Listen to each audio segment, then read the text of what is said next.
Paix et bien à vous, chers amis. On vient juste d'allumer la troisième bougie du temps de l'Avent. La bougie qui symbolise le dimanche de la joie, Gaudete.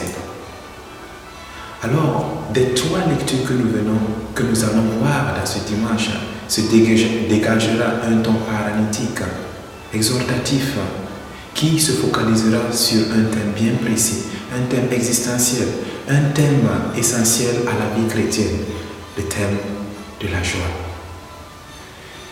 Sophonie, dans la première lecture, s'adresse à Jérusalem en ces paroles, pousse des cris de joie.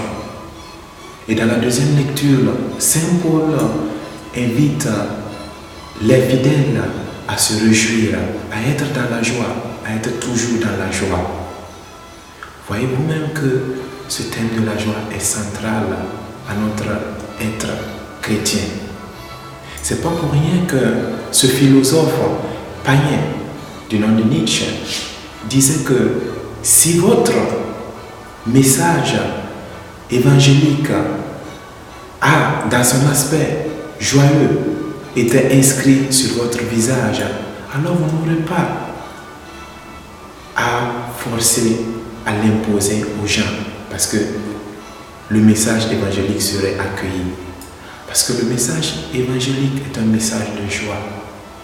Pas pour rien également que le pape François nous exhorte toujours à être dans la joie, à ne pas frôler sur les difficultés de notre existence, mais de toujours respirer la joie, respirer la bonne humeur autour de nous. On peut se demander de quelle joie il est question ici.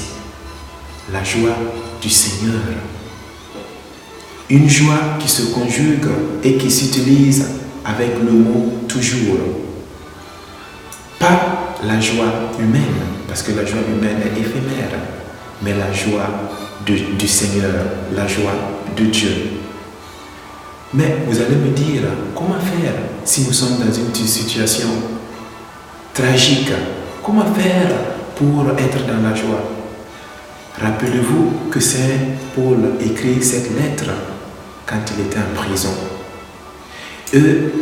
Une figure de sainteté qui reflète cette joie que nous sommes appelés à vivre est Saint François. Saint François nous parle de la joie parfaite.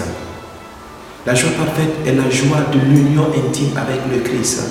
Alors, on a besoin de réconcilier les deux joies pourtant. La joie humaine et la joie du Seigneur, parce qu'on a besoin de la joie du Seigneur. Mais étant toujours sur terre, on a besoin des joies humaines également. Le secret de la joie, c'est l'inhabitation de Dieu en nous. Si nous sommes habités de la présence du Seigneur, nous rayonnerons toujours de cette joie du Seigneur. Nous rayonnerons toujours, car le Seigneur nous donne la possibilité de contaminer les gens avec notre joie. Je demande au Seigneur de vous donner la grâce de contaminer les autres par votre joie.